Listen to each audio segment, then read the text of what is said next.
Welcome to your community. This is your hometown. This is Walton Entertainment. This is where you can hear from the community and those making a difference. We explore topics, local festivals, arts and entertainment, and local news. For this program and much more, visit us online at yourlocalstream.com. That's yourlocalstream.com.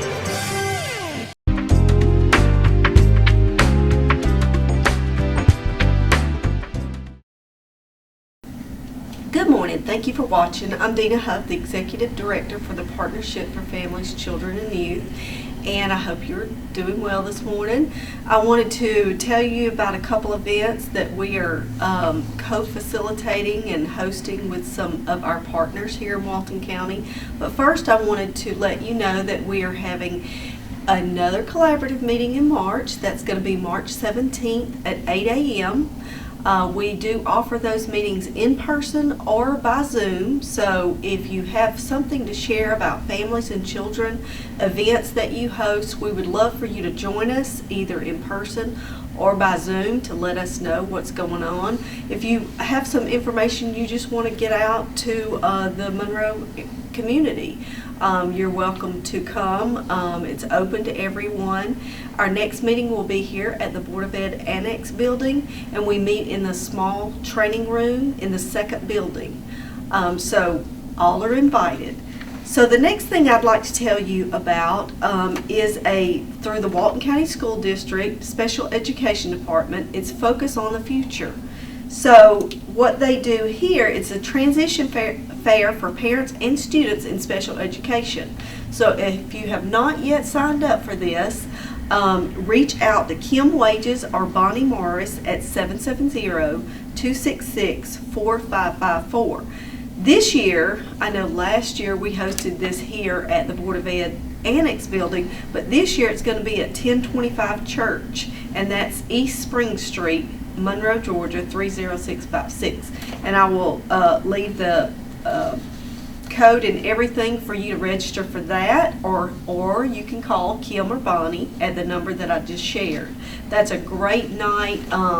Bring your kids and have a great meal and learn all about the special needs I think waivers, and you hear lots of different speakers about what you can have, respite care, all different kinds of stuff. It's just a great night for some parents to come sit down and have a relaxing meal and let somebody else take care of their kids for a moment.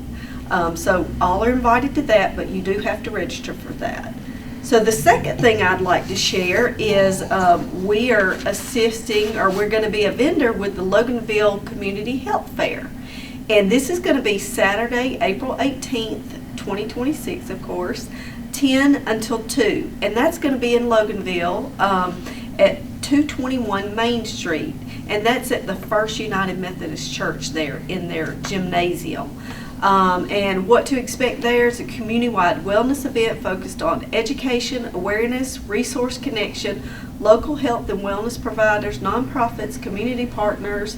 They're going to provide information, guidance, and pathways to care. So we hope to have 50 plus vendors there. We're going to have ice cream and children's activities. I hear that we're going to have jumpies for the kids outside, guest speakers, breakout sessions, and just a wide range of resources and giveaways. And also an added bonus there is they're going to have free haircuts. So I'll also have the barcode for that for you to scan there. So two great events going on. One is right around the corner and one is in April, so you have time to plan for that. So if you ever have any questions for us here at the partnership, please feel free to call me at my direct line is 770-207-3175. Thank you all for watching. We will see you next time.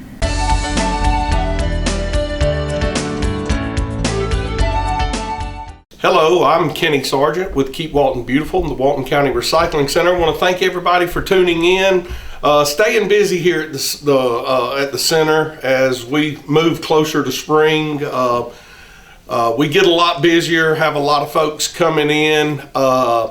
quick note, I did want to remind everyone as they're starting to cut back their crepe myrtles and do some pruning and picking up sticks and stuff in the yard, those items cannot be accepted here.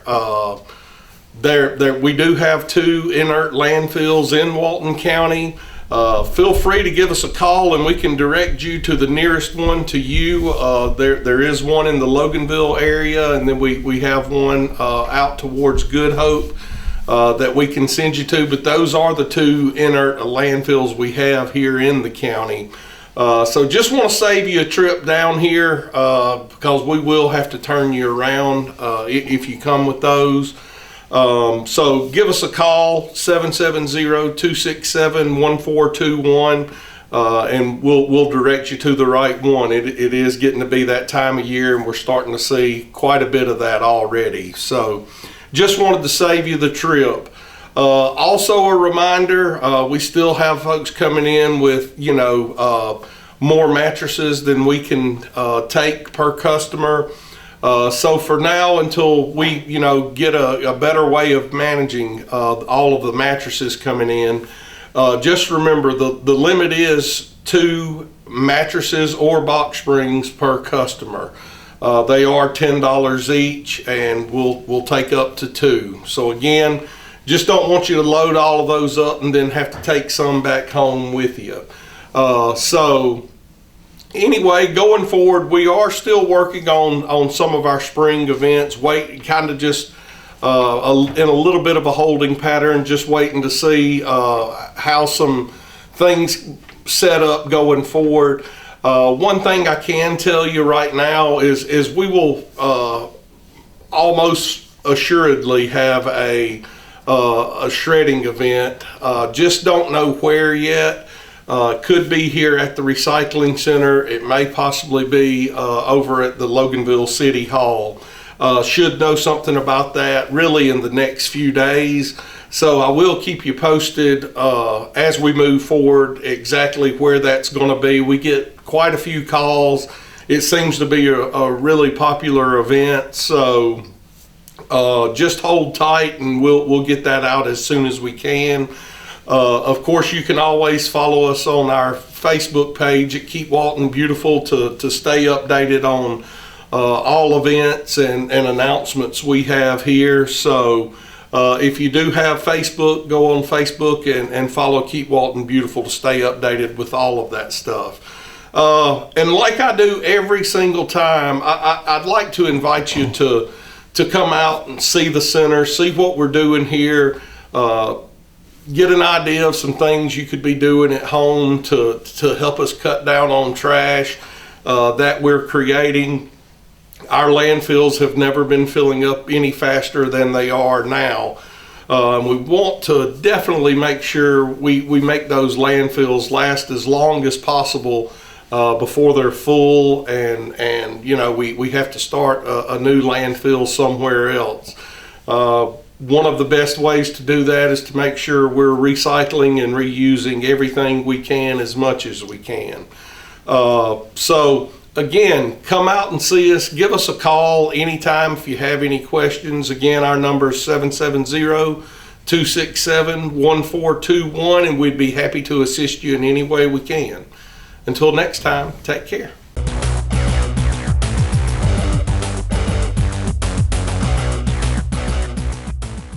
Hi, I'm Jody Johnson. I'm here with another recreation report. Happy to see the weather is finally turning for us, getting close to spring, which means all of our spring sports programs are underway. We started our baseball, softball, soccer, and track here around February 21st. We start practicing at all of our facilities. Hopefully the weather works out for us. All of our basketball programs have finished except for a few of our all-star teams, which will be gearing up around the end of February to play in their all-star tournaments. The Grove Park is now fully open, as we've talked about before, but we've got pavilion rentals and concerts and all the extra play that we have out there getting reserved as well. If there's something you would like to see out at the Grove, please come by and see somebody at our front desk, and they'll be glad to help you. We are working on a concert series as well, and on April 10th, we will have our first concert with Connor Lawley. He's a local guy from Walnut Grove that will be bringing his band. He's an up-and-coming talent that will be coming out to the Grove. And I think it's a 5-person band. They play a lot of Southern rock, some Allman Brothers, and country music, so they'll be out playing then. And then in May, we're going to bring out the Sandy Creek Band, which is a well-known band that plays at different events. So 2 local bands that are coming out to play with us in April and May. We also have the Relay for Life event planned on April 24th out at the Grove. So, you know, the facility is starting to get booked up. We'll be looking for a few more concerts in June, July, and August, and also a couple festivals that we'll be putting on pretty soon out there. So it's looking good. The facility is really getting used. The playground facility on a daily basis has 200 to 300 people that come out. It's one of the nicest playgrounds that you'll find, certainly the nicest in Walton County since it is the newest. Again, we invite you to come to the community centers in Walnut Grove, the Monroe at Velker Park, Social Circle or Meridian in Loganville. The weather is always perfect and never raining inside our community centers, where you can work out and walk around the indoor tracks at some of those facilities, and we really think you'll love it. It's a very affordable price. Remember our senior aerobics class. We just celebrated our 20th anniversary of hosting our senior aerobics, and we end up with about 100 every single day at our aerobics classes. And again, Jane Bico, Valerie Metz, they do a wonderful job, and we had a great celebration there at the Ag Center at the Crystal Park, and we had about 150 seniors that came out, got their awards for doing so many years of senior aerobics, and it's definitely a life-changing experience. So if you'd like to get involved with our senior aerobics program, it's absolutely free, and our calendar is on our website at waltoncountyga.gov. And that's certainly a place, a great resource to find a park near you and all of the amenities that go along with it. So we hope to see you soon at one of our parks, and thank you very much.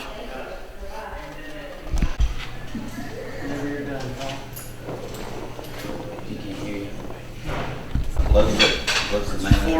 Four Winds Minister Village.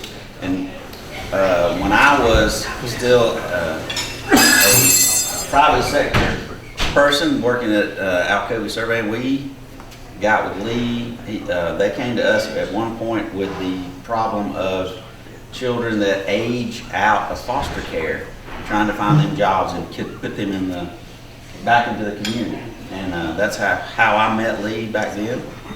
We got a couple of guys and got them working. Yeah. And it was a great scenario for us. I don't know about them. Yeah, where no, they wound up. Those were some of our successful ones. But I'm gonna let Lee finish talking to y'all about what he does in his ministry. You mind if I say that? Yeah. That way everybody can have one. Yeah. It's just a flyer with everything in there. All right. So thank you all for coming. As Ron said, he was very helpful for us. I have been some of y'all may remember, it was previously called just the Minister Village. We've actually been there for 20 years. November was our 20th anniversary, which is a big number for nonprofits. If you're familiar with nonprofits, a lot of them don't make it that long. So we've been very blessed. I'm the director now there. I've been there 10 years, but I'm the executive director. And we have a lot of things that the community, even though we've been there for 20 years, don't know a lot about. And one of the things that I wanted to share with y'all, the main thing was what touched on somewhat what Ron was talking about. Our community has a very high challenge, a very big challenge with youth, young adults, and getting, some people might consider it a failure to launch type of scenario. They're really struggling, and the problem is that they're finding it a challenge to make life work for them. They're stumbling along, whether they've come out of the foster care system or not. Matter of fact, we just signed an MOU a couple weeks ago with the Walton County school system to be able to work with them, targeting specifically help with the truancy. You might be surprised to know this, but there are months through a year when truancy will be the number one reason why kids come into foster care. Not abuse, but truancy. Because the kids don't want to go, and mom and dad both have to work. So who's going to be home watching them? So, and then the school system came up with a wonderful idea during COVID. I understand why it started, but it needs to stop. Well, I'm not shy about my opinions, but alternative school, which is mostly kids who don't want to be in school, alternative school, instead of going to an alternative school class, is now completely online. So now you have a child who does not want to go to school, who gets kicked out of school, doesn't have to go to school. It really kind of isn't very effective. So we're having a large challenge, and we're also having a big challenge with something some of y'all may be familiar with, which is homebound medical. The school system's kind of always, for years, as long as I can remember, had a setup for if a child had a medical situation that was going to keep them out of school for a while, they could take their lessons home, do them at home. Someone might even come to their home for them like a day or a week, and so they wouldn't get behind. Medical homebound is at one of the highest numbers it's ever been, and it is for things like anxiety. The kids cannot go to school and deal with their social peers. They're struggling with it. So there's things going on. So we have for years worked with children and families that are in crisis. We started to notice a very big trend and need to help parents with this age group that's about 12 to 17. And yeah, I have 12-year-olds who are in juvenile court all the time. A 13-year-old all the time. So it's not, and they're struggling with a lot of the same things. It's just defiance, but it's not, as you'll see in the information I gave you, this Life That Works thing that kind of details some of the reasons why we do what we do. It's not really that it's a character issue with it. It's a capacity issue. They don't know how to manage life. And unfortunately, a lot of them are in homes where most of them are in homes where mom and dad don't know how to manage life very well. And so we work, and most of the families are with children that are in involved in juvenile courts, or the family's already involved with DFACs, or they're about to be referred there from school. So our population is children and families that are in crisis, close to being disrupted in some way. We serve a lot of grandparents that are raising grandchildren, and a lot of aunts and uncles that are serving that are working with their nephews and nieces. And that is such a challenge because they have to work, and they're not. Grandparents really struggle with the fact that I'm getting close to that. We're kind of done raising our kids, right? We're looking for something else to move on. I mean, I've got some 75, 80-year-old grandparents that have 2 and 3-year-old grandchildren. And they're like, I just don't have the energy to even keep up with them. It's really a challenge. So we offer mental health services. We're a nonprofit, so we work on a sliding scale, or a majority of our people don't pay anything at all, because we have some scholarships and then grants from community organizations like y'all, the Rotary, different places like that give so that these families can access these type of services. And not only do we do mental health, but like trauma counseling. For instance, how many of y'all saw in the paper the other day the gentleman that they had listed? He got 230 something years for molestation, for child enticement drugs. Our primary child therapist worked with that victim for about 3 years. He went to jail without our therapist having to testify, because the victim is now 17 and she was able to go stand there and give a full account. But I'm telling you, when she was first coming in around 12 or so, that's one of the worst trafficking and groomings I've ever seen. And they're still looking for another person in that mix that kind of helped it happen. May not have been directly involved, but they helped it. But we worked with the mother of that family and a younger sibling in that family to help stabilize them. So we work with those type of traumas as well. But then we also work with parenting and co-parenting. You would think that, divorce is a big issue in our society, right? I mean, it is. So you'd think that co-parenting would be something there would be services for. But sometimes, I don't know if any of y'all are divorced, no raising hands, but I've seen some of them that can't get along for various reasons. When I work with Walton County, with the Superior Court here, primarily Judge Foster, if any of y'all know him, Judge is a friend of mine as well. But they don't send them to co-parenting like classes, they send them to co-parenting therapy, which costs about $1,500 to $2,000 to start, split between the two. But they don't need to get along at that level. So we've looked at having a co-parenting class that helps them learn how to be civil for the sake of their children. I mean, these kids get exposed to way too much, and it's not their fault, right? So there's the parenting, the co-parenting, and the classes. I've been in this field for 25 years now, and my kind of specialty has been parent-child relations and restructuring the home.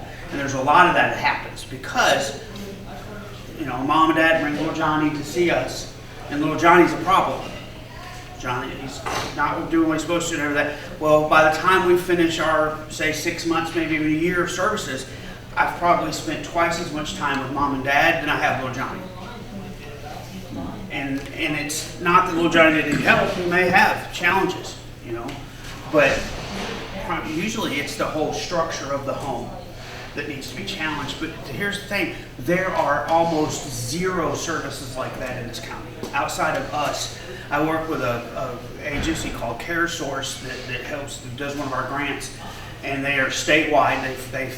They handle federal grant and stuff.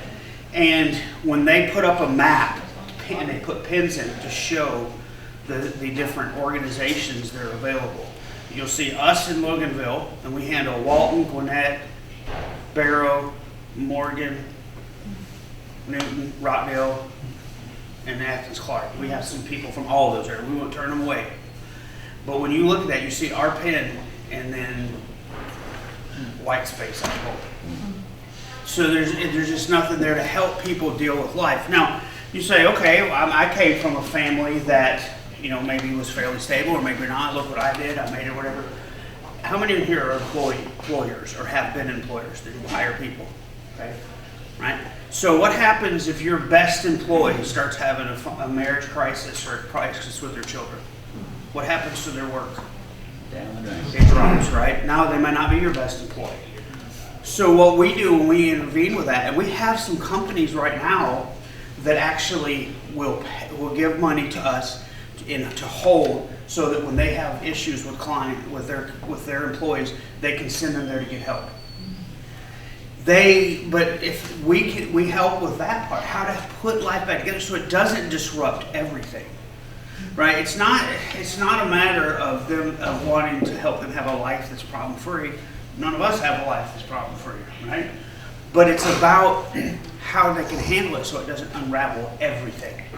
I've seen a mother of 2 children go from living on her own, working, have a car problem, so her car breaks down, she can't get to work. She has friends. That works for a little while. But they start missing, they've got their own lives. She ends up losing her job. She ends up not being able to pay her rent, and her 2 children go to foster care. We want to be able to help early in that scenario so it doesn't ever get there. Because then when that happens, the employer that had her is suffering, right? And then you got children and her suffering, and then you've got the weight on the social network within the community. Welfare, Medicaid, all of those things begin to suffer.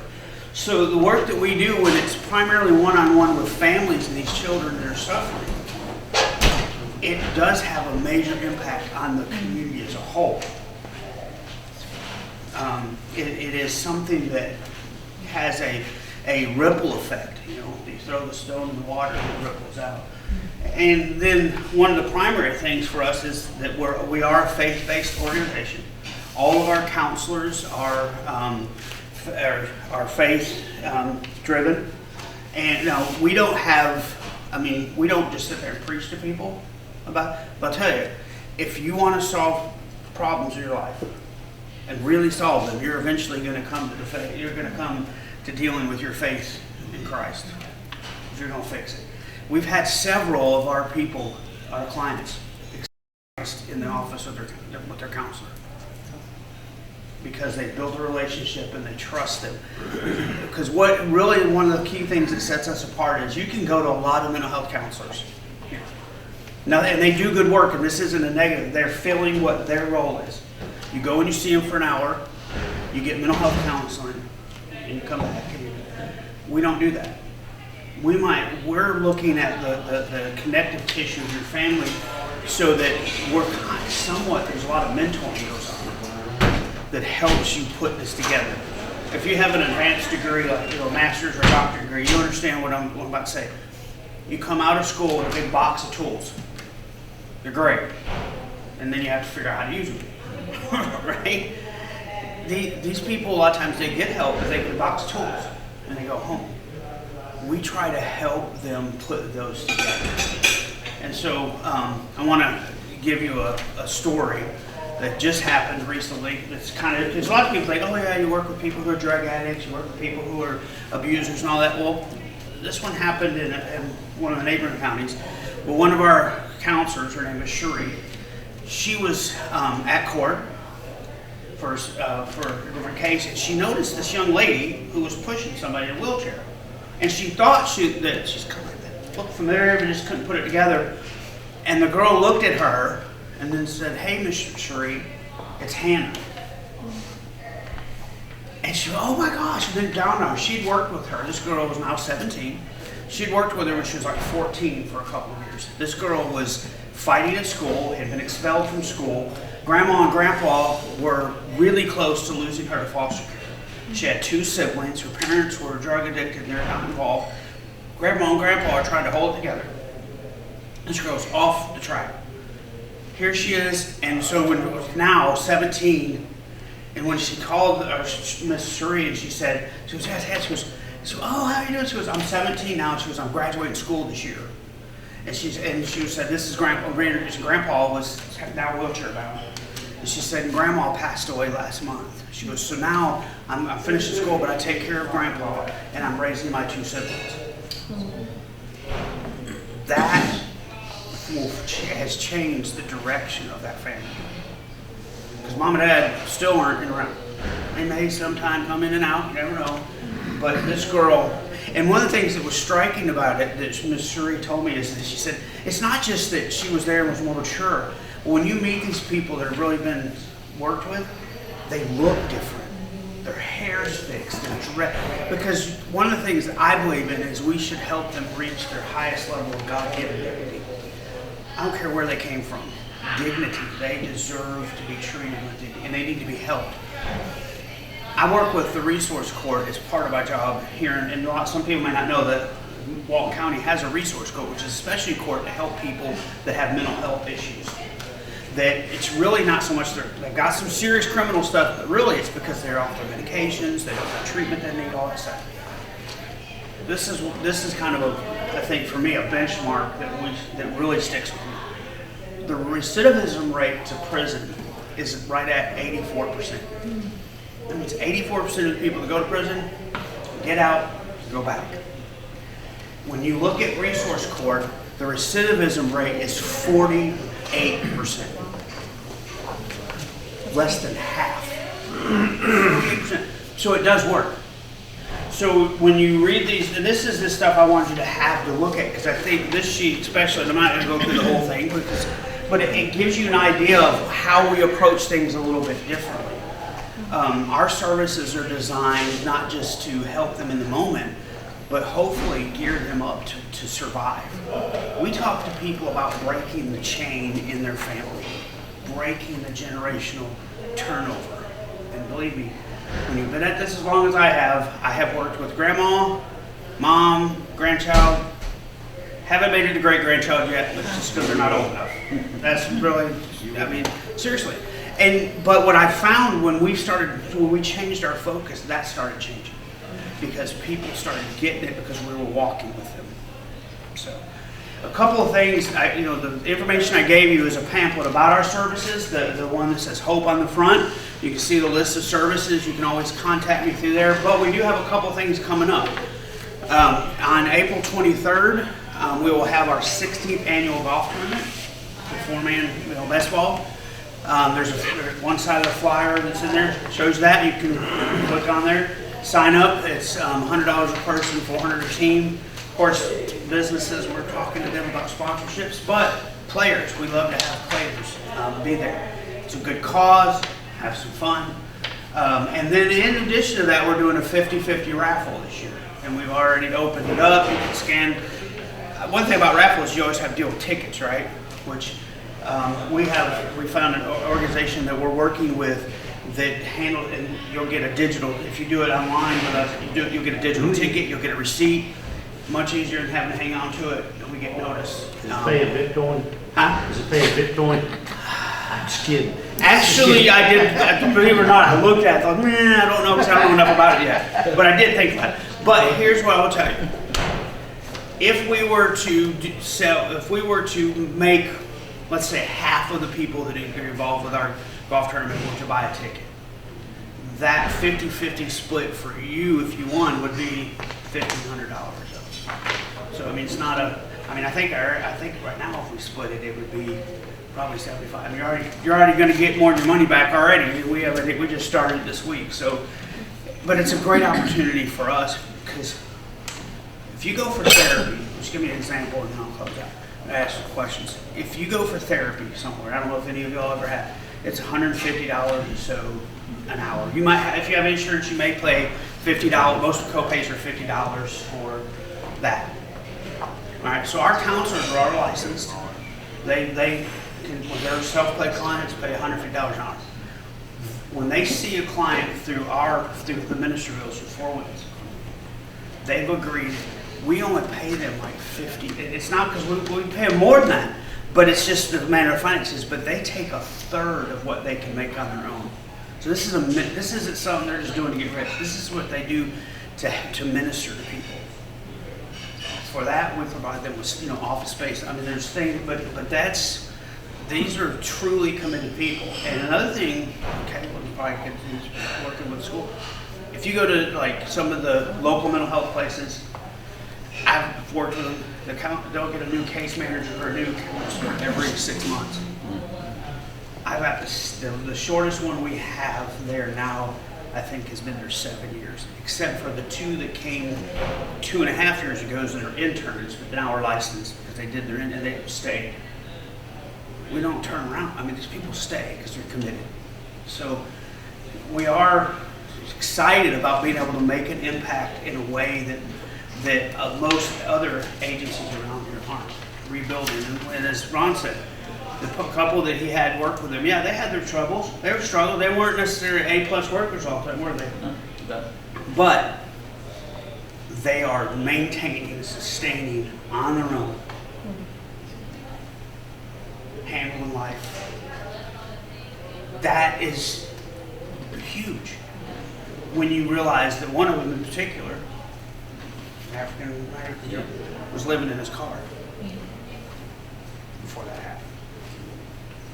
So, we love partnering with agents, clubs like this. This is the first time I've got to spend one, so I'm glad. We love partnering with agents because y'all are involved in the community and getting the word out. I'm a person who believes in the field of dreams mentality. If you build it, they will come. I don't chase a lot of funding. We need money, but I want us to be doing what we're supposed to be doing. In return, the community sees the benefit of that. The sheriff's office, if you were to go ask the sheriff's office, they would tell you. Loganville Police Department, for instance, has been in our office more times than I can tell you for some reason, and they will say, they refer people to us. The judge, the juvenile court judge has called me on the bench recently. They called me from the bench a couple times on the phone and said, hey, can you work with specific issues? So if you have an opportunity to get involved with the golf tournament, we greatly appreciate it, or the raffle. There's also a card in there that I gave. It's called the Glow Giving. One of the things that happens with agencies like ours, they're nonprofit, is they always go and they talk to businesses. Hey, can you give me, $1,000 for my banner, or $500, big things. The reality is, if you gave $100 a month, that is a game changer. And I have my mom's one of them. It's not doing it just because she's my mom. She did it before I was. But I have her and a couple others that every month I get their $25 a month check. Faithful. That adds up. That matters. And a lot of businesses are able to do that. So, if that's something that you would consider being a glow giver, the idea is to spread that glow of hope. What are we, as a person of faith, we're supposed to let our light shine. That's how we do it, is by being actively involved. Caitlin's husband is a pastor of one of our churches that really supports us a lot. And we've had lots of people come through there. So she can ask her, probably give you some ideas. But I really appreciate the opportunity to talk about it. Again, it always amazes me how we've been there around for 20 years and people are like, who are you? But I'm running into those. This is an interesting area. We know the feeling. As a Kiwanians, we understand the feeling. Yeah, but I run into others. I ran into a lady the other day that does stuff. I'm like, where have you been? So I've also spent a lot of effort trying to connect these type of things. That needs to stop. Y'all care about people. There's other people who care about people. We get together and make a difference. So thank y'all very much for the opportunity. Any questions? Any comments about it? I know it's a little different. We have a different service. So We appreciate you taking the time to come out. I appreciate the opportunity. It's always good to know this. Anything, just let me know. My number's on all the material. I'm usually. Welcome to River Point. This is Meritage's new community. This is our first time being in Walton County, and we're happy to have you. We have 300 home sites here, and we would love to show you our product. We have a swimming pool, clubhouse, pickleball, courts, and beautiful home sites available. You can give us a call. You can reach me at 678-414-8963, and I'd love to show you around.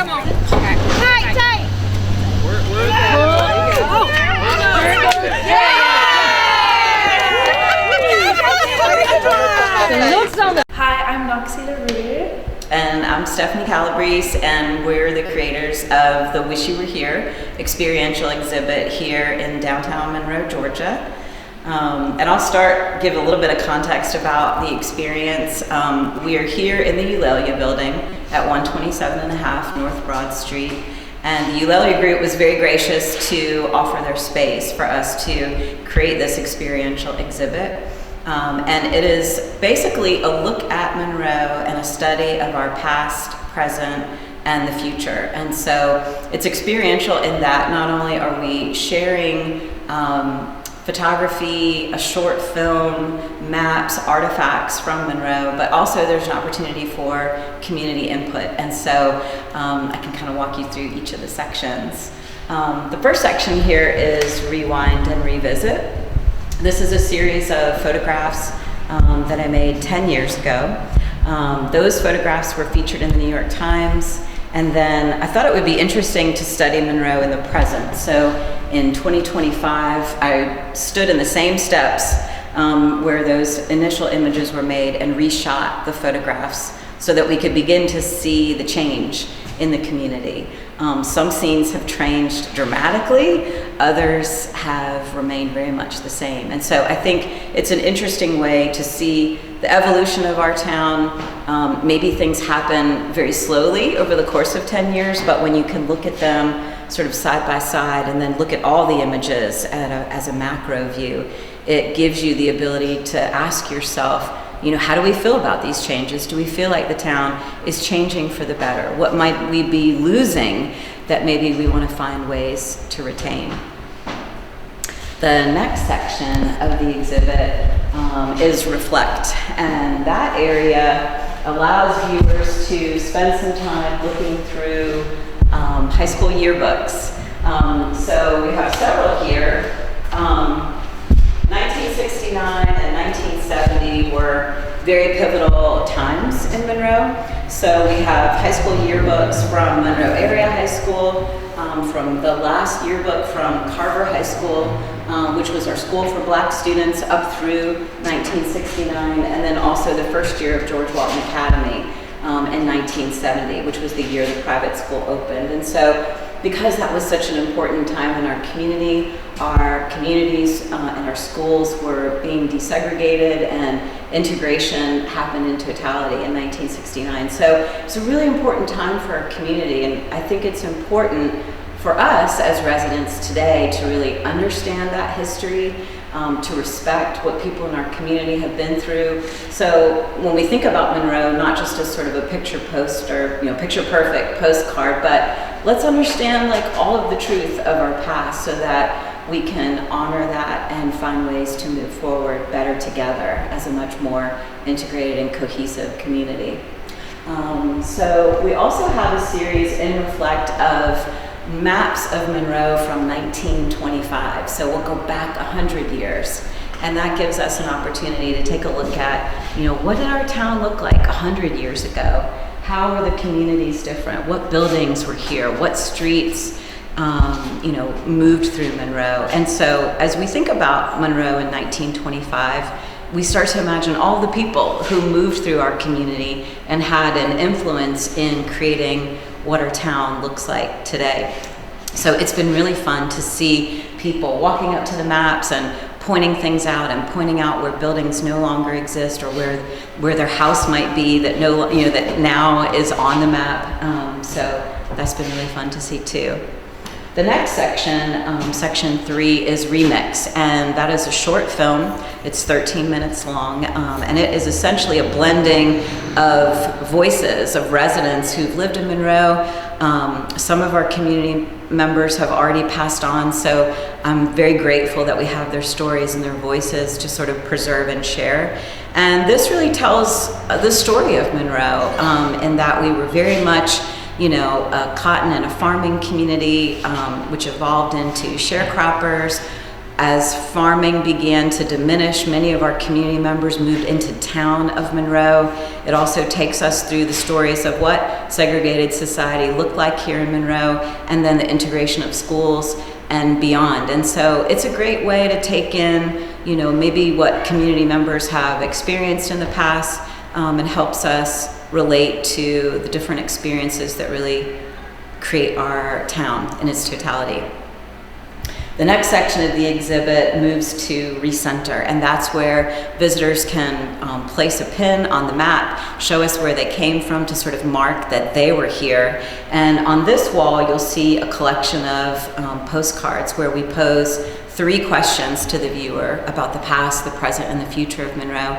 And we really are encouraging community input. We want people to write their thoughts on the wall. So it's very much an opportunity to contribute to Monroe, and we're so grateful to have had lots of community members come through, and we're hopeful for many more as the exhibit continues through March 31st.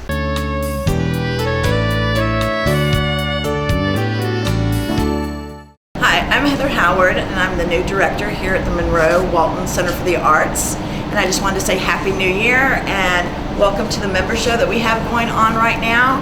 I also wanted to make sure you were aware that we have our favorite fundraiser of the year, which is our Super Bowl Saturday.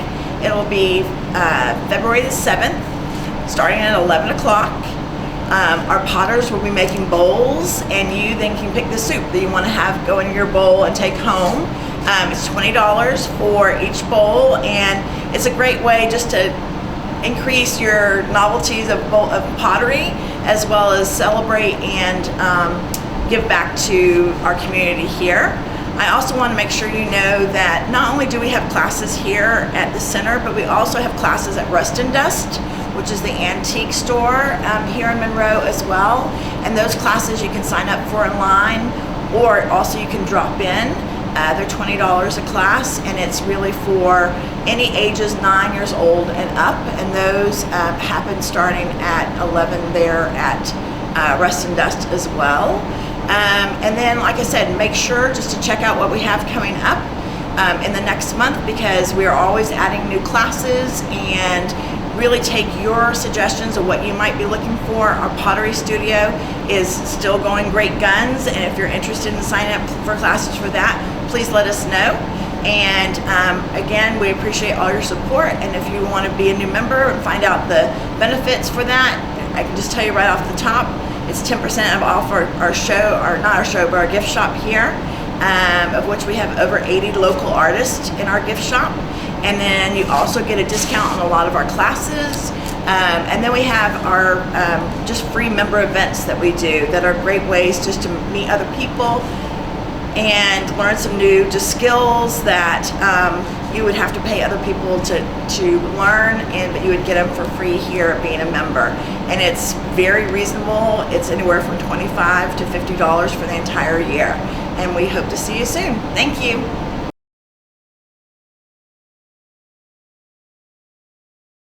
Today on Feed the Goats, we're going to try this Nature's Own, and it's a multigrain bread, and we're going to see how the goats like this bread. So I've got Jonathan here to help me today. So Jonathan, you want to see over there if they will like multigrain bread. See if Sophie likes it. Sophie, there you go. Okay, now here, I'm doing some more of them. We're going to see if they like the molded. Okay, we've got a little fussing going on. Buddy. No head, buddy. It's not very nice. Here, you can hold the thing. I'll zoom in on them eating. So yeah, today on Feed the Goats, I believe they do like the multigrain bread. Of course, this bread is out of date, so but they don't care about the date. They just like the bread.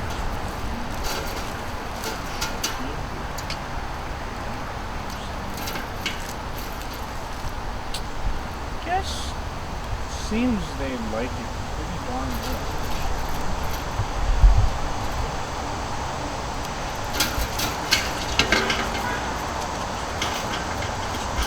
I think Heidi's ready for a bite. Now it looks like Sophie's ready for a bite. Yep. Munching as they go. I do believe the goats do like this multigrain bread.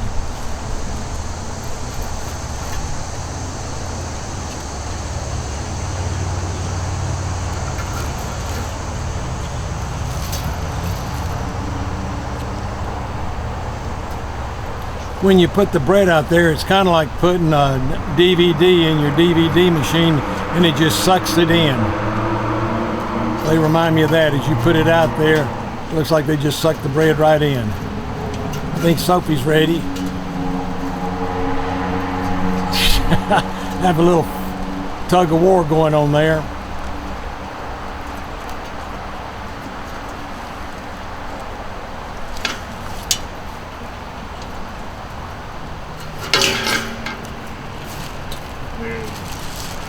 And they're about to eat a whole loaf of multigrain bread. So I believe that is a success. I believe the goats do like multigrain bread. And this is Paul Mullins with Feed the Goats on Walton Entertainment. Thank you, Jonathan, for helping us today. You're welcome.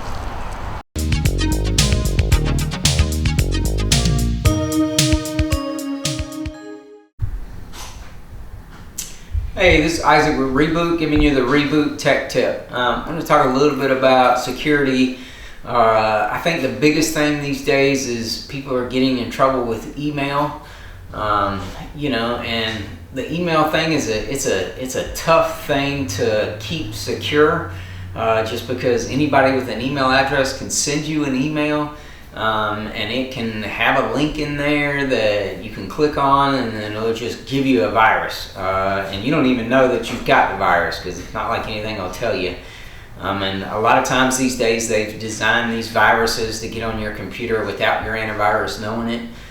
So there are a few things you can do, a handful of things. So one of the biggest things is if you don't know that person, don't open the email, or if I tell people a lot. So let's say you even get an email from what looks like somebody you know, but it just looks strange. Like it has a weird subject, or spelling isn't done correctly, or something like that. Generally, most of the time, actually, if you've got something like that going on in your head, it's probably a bad email. It's probably what's called a phishing email, where somebody's trying to get either get information from you or load a virus on your computer so they can get information from you, or it could be some scammer, trying to suck you into some crazy scam. We deal with it a lot, and we get a lot of customers from the bank that they send our way also. Just people getting into people's bank accounts, or like you'll get on the phone with somebody and they want to get onto your computer. That's a huge no-no. Do not let people on your computer. Don't do it unless you know them. Like some local person, or like I can't even think of.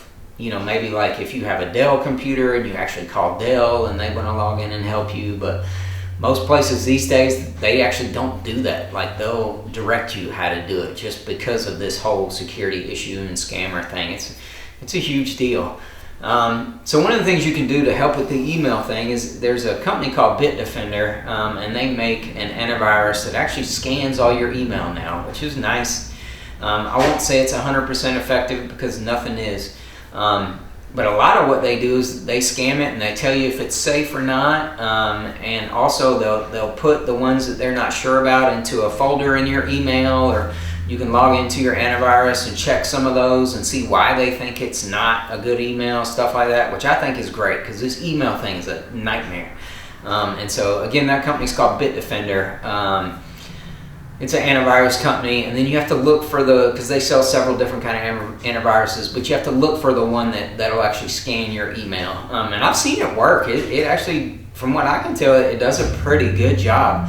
I have seen where maybe they don't want to do all, like they'll do kind of what's called a false positive, where they might catch an email that doesn't really need to be set to the side or whatever, but again, they'll send you a notification or whatever, and you can look at that email and determine yourself. So it's a great feature. But the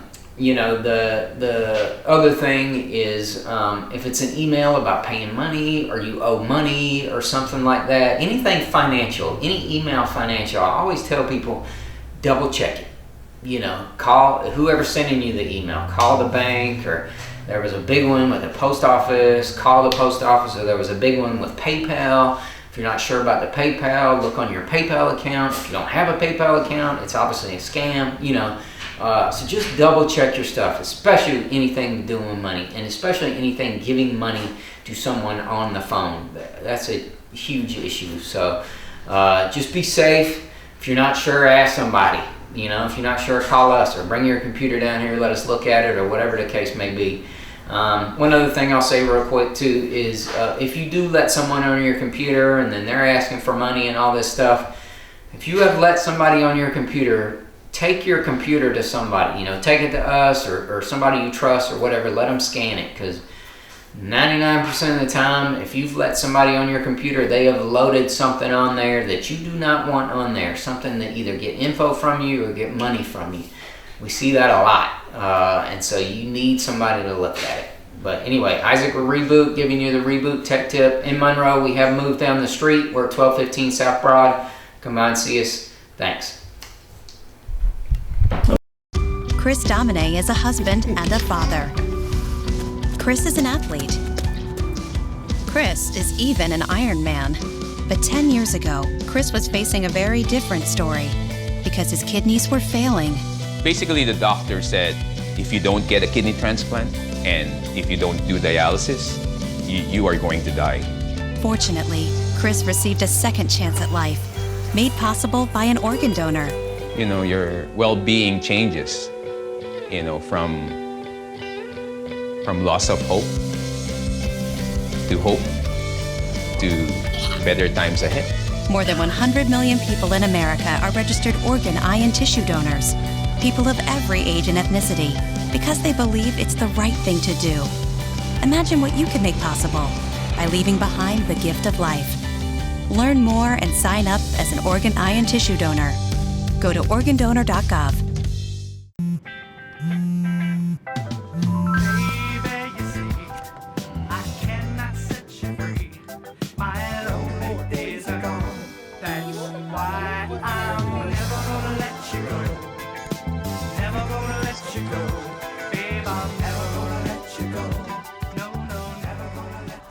Here you go. Thank you. Thank you.